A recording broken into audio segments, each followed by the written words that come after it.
Hello! అందరికీ నమస్కారం. Welcome to our channel mini vlogs devotional. ఈరోజు అయితే నేను మీకు మురుగన్ స్వామి మరియు భక్తుడి కథ అయితే చెప్పబోతున్నాను. ఇంకెందుకు ఆలస్యం కథలోకైతే వెళ్ళిపోదాం. తమిళనాడు పర్వతాల మధ్య ఒక అందమైన గ్రామం ఉండేది. పచ్చని పొలాలు, పర్వతాల మధ్య చిన్న చిన్న ఇల్లు. అక్కడే ఒక చిన్న బాలుడు, అదే అర్జున్ ఉండేవాడు. అర్జున్ చిన్నప్పటి నుంచి మురుగన్ స్వామిపై అపారమైన భక్తి కలిగి ఉన్నవాడు. ప్రతిరోజు ఉదయం సూర్యోదయానికి ముందే లేచి కొండపై ఉన్న చిన్న మురుగన్ ఆలయానికి వెళ్ళి చేతులు జోడించి ఒకే ఒక్క మాట జపించేవాడు. అదే ఓం సర్వణ భవ. అర్జున్ కుటుంబం చాలా పేదది. తండ్రి అనారోగ్యంతో పడిపోయాడు. ఇంట్లో ఆర్థిక సమస్యలు, తినడానికి కూడా సరిగ్గా అన్నం లేదు. కానీ అర్జున్ ఒక్కరోజు కూడా ఆలయానికి వెళ్లకుండా అయితే లేడు. తన భక్తిని ఆపలేదు. వర్షం పడినా, గాలి వేగంగా ఉన్నా అతను ప్రతిరోజు కొండపైకి ఎక్కి స్వామిని దర్శించుకునేవాడు. గ్రామంలో కొందరు అతన్ని చూసి నవ్వేవారు, ఈ భక్తితో ఏం వస్తుంది అని. కానీ అర్జున్ మాత్రం ఒకటే నమ్మకంతో ఉండేవారు, అదే నా స్వామి నన్ను ఎప్పుడూ విడిచిపెట్టరు అని. ఒకరోజు సాయంత్రం అర్జున్ ఆలయం నుంచి దిగుతున్నప్పుడు ఒక వృద్ధుడు రోడ్డు పక్కన పడిపోయి ఉన్నాడు.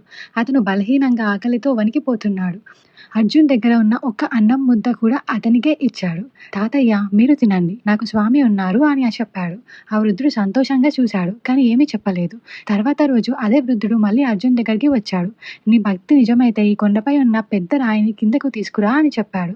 ఆ రాయి చాలా పెద్దది, ఎవరూ కదిలించలేరు. కానీ అర్జున్ ఒక్క క్షణం కూడా వెనకాడలేదు.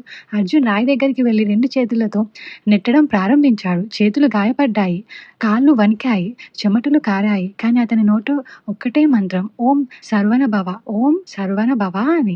ఆ రాయి కదలడం ప్రారంభించింది. గ్రామస్తులు ఆశ్చర్యంతో చూశారు. రాయి కిందకి చేరిన వెంటనే ఆ వృద్ధుడు ఒక్కసారిగా ప్రకాశవంతమైన రూపానికి మారిపోయాడు.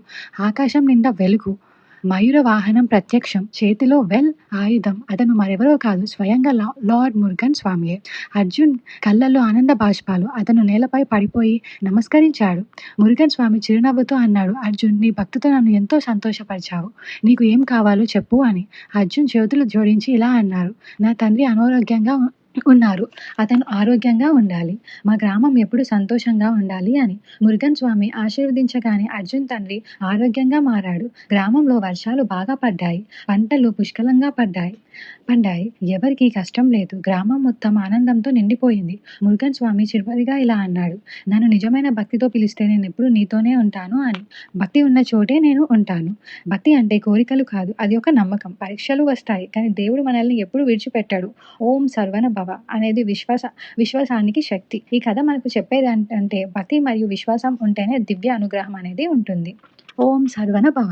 మీకు ఈ కథ నచ్చుంటే మరిన్ని ఇలాంటి కథల కోసం మన ఛానల్ని అయితే సబ్స్క్రైబ్ చేసుకోండి. అలానే ఇప్పుడు వరకు చూస్తూ మీకు నచ్చి ఉంటే మాత్రం ఒక లైక్ అయితే చేయండి. Thank you.